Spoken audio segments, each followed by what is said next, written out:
come in? Good morning, milady. Good morning, Mrs. Gates. It's going to be a lovely day. There, I've brought you some of that nice marmalade from Harrods that you like so much. Now, is that comfortable for you? Yes, very. Thank you. No newspaper. Well, the post hasn't come yet. Oh, I wasn't talking about the post. I said no newspaper. I know, but the postman brings the newspapers. Had you forgotten, milady? Oh, no, of course not. Oh, it's rather tiresome. In artillery mansions, the newspapers always arrived before I was awake. And breakfast without a newspaper is not the same. No, I suppose not. Where's Nanny? Oh, she'll be along in a few minutes. She's feeling rather poorly today, milady. Oh, perhaps she ought to spend the day in bed. Well, I did suggest that, but she said no. She thought you might need her help today. Oh, no, she's done my dress. Tell her to stay in bed today. Those are my orders. Very well, milady. I can manage perfectly well on my own. Oh, Mrs. Gates, you might just put my dressing gown at the foot of the bed, would you? Yes. And my slippers where I can reach them. Thank you. Oh, and my reading specs are on that little table. Oh. Not that there's anything to read. Oh, thank you. And now, as soon as the papers come, you will bring mine up, won't you? Yes, I will, milady. And now I must be going because they'll be coming down for their breakfast. I suppose so. I did want to have a word with you about luncheon today. Well, it's all in hand, milady. Has the creme brulee set nicely? Yes, and now if you'll excuse me, I really must go. And about the grouse, you're sure they've hung long enough? Yes, milady. Come in. Oh, Morning, hello, Granny. Vicky. Had a good night. Not bad at all. Mrs. She's gone. Anything I can do? Well, the last thing I want is to be a nuisance to anybody. But if later this morning you did have an hour to spare... Oh, I'm sorry, Granny. Only Klaus and I are going over to the Harknesses at Pembury. Oh, I see. Well, enjoy yourself, darling. You look very nice. I hope Klaus is a careful driver. He is, very. He's teaching me to drive. You see now. Well, oh, I'm so glad. He's such a nice boy. It's a pity. Oh, Granny, don't you start. Everybody says the same. Well, everyone's right in this case. But I don't want to spoil your day. Run along, darling, and ask her father to come up and see me after breakfast. He's in London. Had you forgotten? Oh, no, of course not. I meant your Aunt Phyllis. I'll tell her. She's playing golf with Jack this morning, and then they're lunching at Layford. So I'm afraid you'll be all alone. Not quite alone.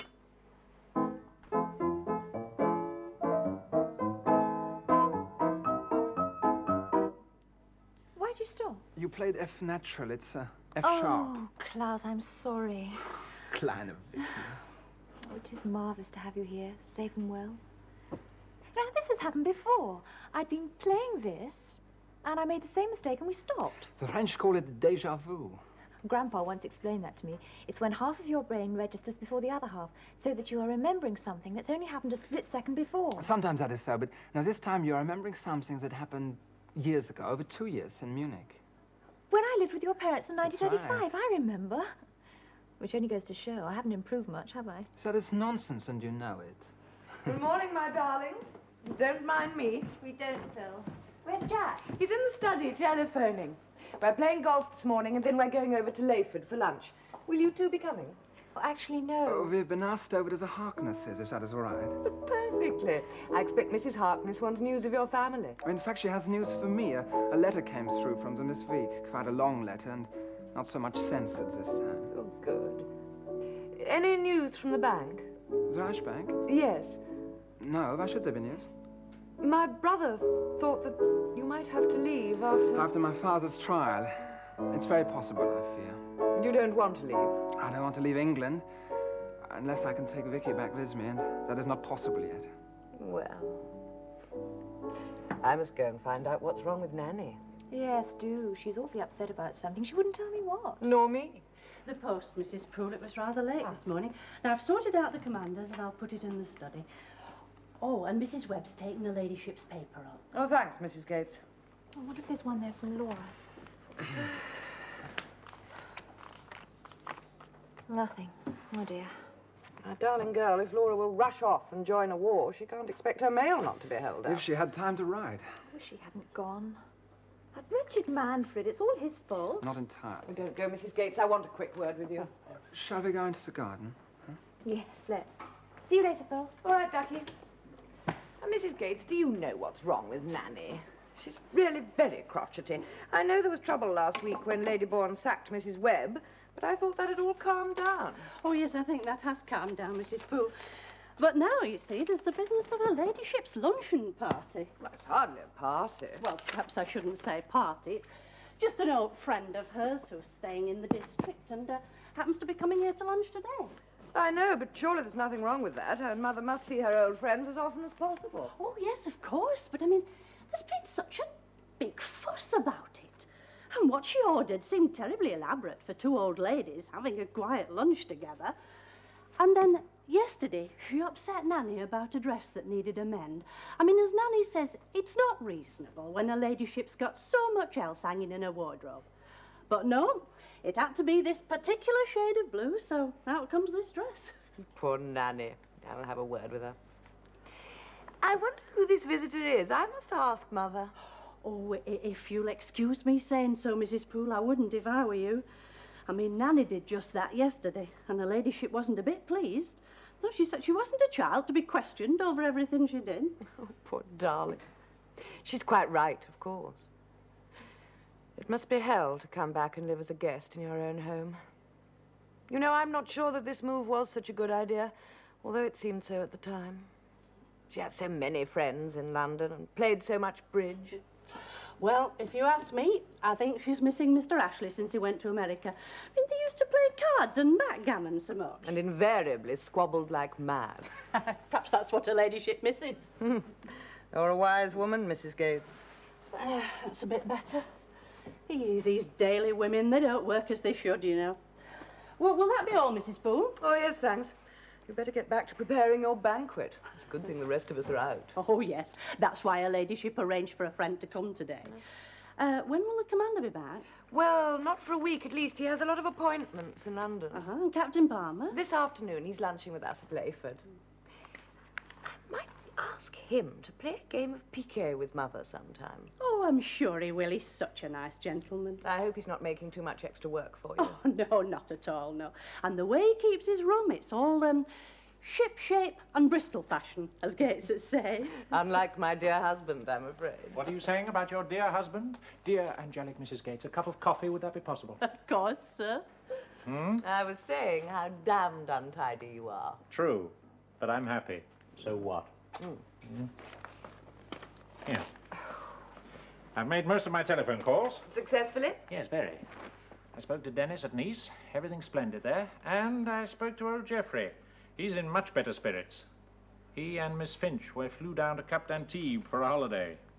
A great success, seemingly. Thank heavens for that. And we get 3 new Rapides next week. I have to interview the pilots. And there's Klaus. Yes, a good idea of yours, that. Thank you. But better not mention it to him till you've cleared it with Peter. Yes, all right.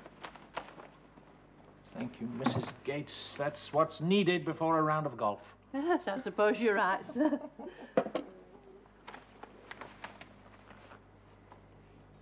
No. Don't like the sound of that.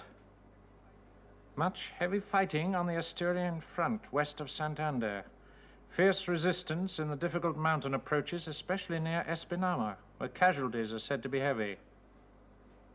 I hope Peter doesn't see this. Laura's unit was going to start operating west of Santander. I don't mind so much about Peter, but let's hide the newspapers from Vicky. She's worrying enough about Laura as it is. Yes, all right. But of course. Goodbye. That was Julian Palmer. He's been delayed. Said not to wait lunch for him. Now, Phyllis, what about another drink to celebrate your victory over your husband? Damn it, I did give her a stroke a hole. Though, I must admit, you do get better every time. Thank you, darling. I wonder how Mother's getting on with her old friend. Oh, poor Mrs. Gates. She was hoping to get away with poached eggs on toast for one, instead of which it's a feast for two. Who is it, a visitor? I don't know, but her name's Evelyn. I heard Mother talking to her on the telephone. What is Gates doing? Oh, he's bringing in some logs. Oh, no, not now. Oh. There are plenty of logs, and it's not a cold day. Tell him to bring them later. Very good, my lady.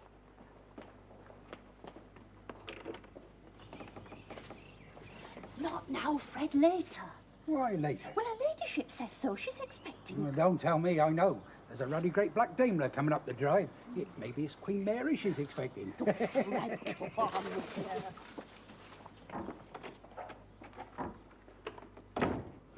I thought I heard a car. Yes, it was, my lady. Now, Mrs. Gates. Yes, my lady. Oh, Lady Bourne? yes, sir. Is she expecting you? I'm quite sure she is. Who shall I say, sir? Lord Evelyn Forbes. Will you come this way, please, sir? Okay. Lord Evelyn Forbes, my lady. Evelyn. So you found your way. My chauffeur is adept at reading maps. Even yours. You can go, Mrs. Gates. I'll ring when we want luncheon. Oh, yes, very good, my lady. Give yourself a drink, my dear. There's some Madeira, in case you still like it. So you remembered that? Yes, I remembered.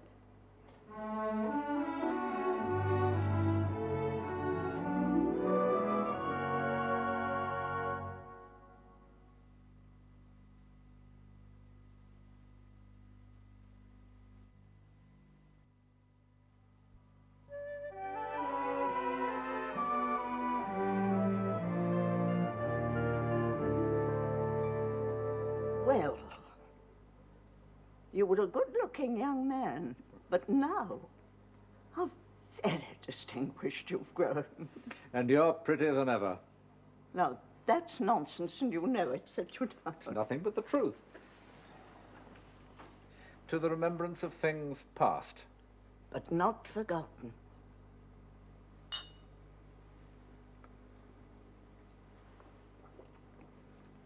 How long is it?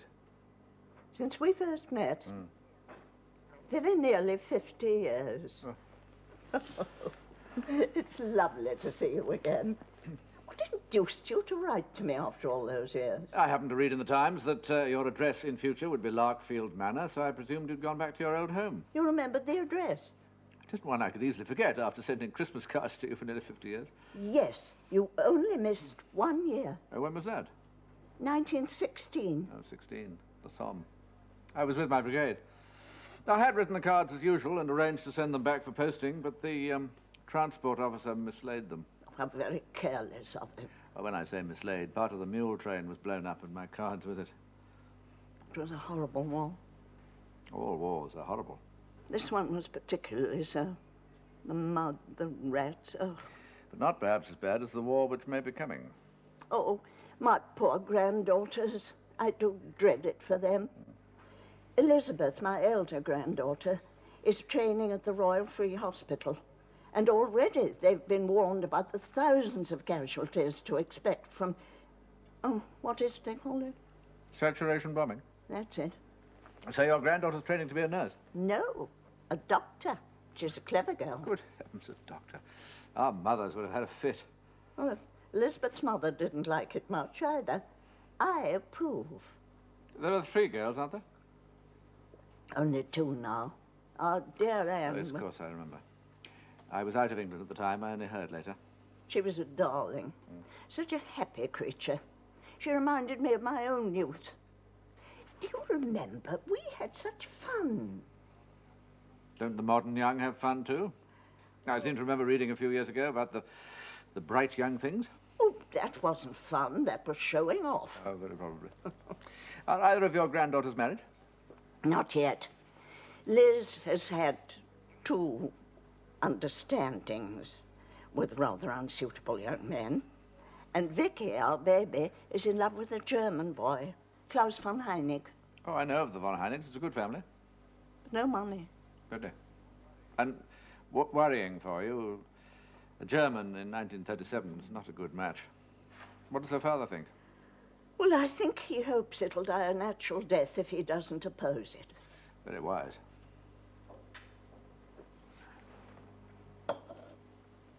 Be a dear and ring the bell for me. Yes, of course. It's just that.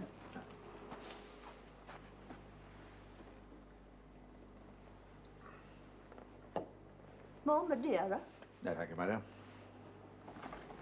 You rang, milady? Yes, you can serve luncheon now, Mrs. Gates. Very good, milady. Give me a hand up, Evelyn. You were wearing that colour the first time I saw you. Yes. That's why I wore it today. Coffee? Please. You have missed the most delicious lunch. Oh, I'm quite sure of that. I'm sorry, I was late starting, and the traffic at High Wycombe and Oxford was absolutely appalling. Oh. Are you sure you won't have anything to eat? No, thanks. Mrs. Gates gave me a sandwich, and I dropped the luggage at Larkfield. Well, how's Mother getting on with her old buddy? Oh, like a house on fire. They were chatting away like mad. An enthralling conversation about hats, I suppose. Hats? Oh, I don't think so. Oh, Lady Bourne asked me to bring this over. It came by the midday post. It's from Laura. Oh, thank heavens. Posted in Santander 10 days ago. Took its time getting here? I don't imagine she had much time to write letters. Well, do read it. What do you think we should? Well, who's it addressed to? The Bourne family. Oh, that's all right then. Open it. Put Peter out of his misery.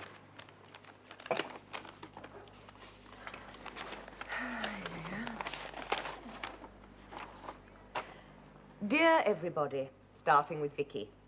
I'm making this a joint letter as, one way and another, it's difficult to find time to write properly.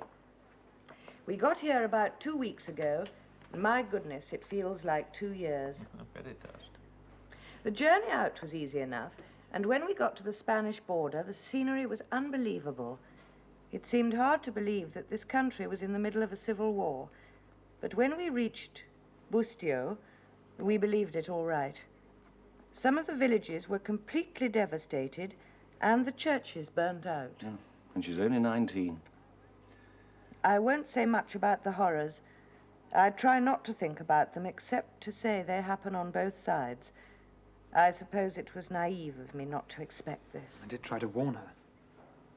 This little town which we're in, I can't tell you its name because of censorship, but it has not been fought over much, though water is in fairly short supply, and there's no electricity.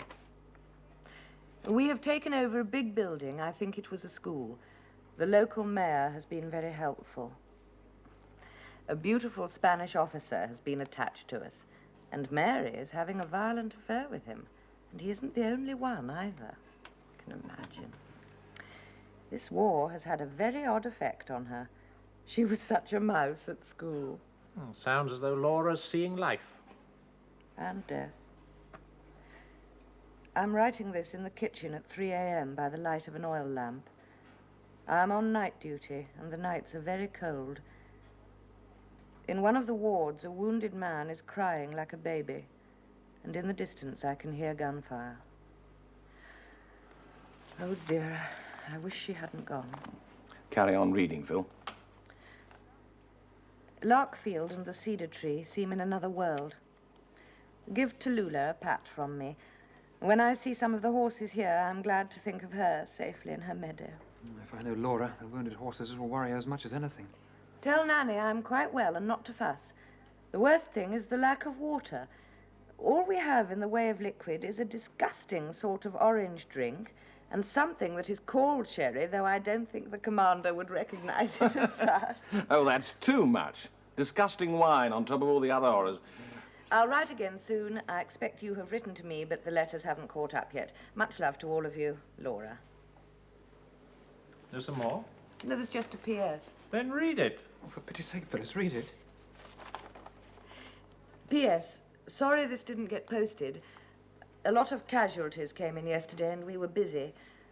I've had a bit of a dust-up with Manfred over a young Irishman who was brought in by mistake. No one realized he was a Red. Manfred said to leave him and look after our own wounded first. We had a blazing row. I did what I could, but he died in the end. Quelle expérience. She wouldn't believe me. She wouldn't even listen. There's another P.S. Stamps are frightfully difficult to come by as the post office is flattened. So I send a short letter to Peter. Please give it to him. Here it is. Thank you. Oh, I must get back to the mill house. I've got a carpenter there. What about you two? Can I give you a lift, by the way? Oh, no, thank you. We've got my Buick. I shall never forget June '88. I'd arrived at East Dean after lunch and I'd missed my train.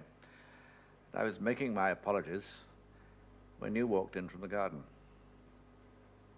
You were wearing a blue dress and your hair was the colour of corn.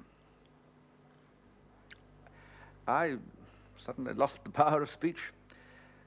Our hostess looked at us both and smiled and... And she said, "Have you been struck dumb, Evelyn?" She knew perfectly well what had happened. Then we went out into the garden and down to the lake where we found a punt. And later we played croquet with two of the And other you kids. trounced me soundly. The Prince was staying that weekend. Well, naturally. Our hostess was one of his favourites.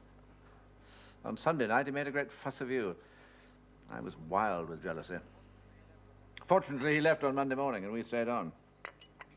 And it was 2 nights later that you asked me to marry you. In the conservatory after dinner. I'd been home that evening and spoken to my father, who'd given us his blessing. But I said it must be kept quiet till the season was over. Why, I wonder? I don't know. Perhaps even then I knew that Billy was waiting in the wings. When exactly did you meet him? Cowes, wasn't it? That same summer. His ship was in. What had he got that I hadn't? I've often wondered. I think it must have been that you worshipped me and he ordered me about. Ah. And of course he was older. 33 can seem very attractive to 20. Did I make you unhappy, dear Evelyn? Yes, abominably so.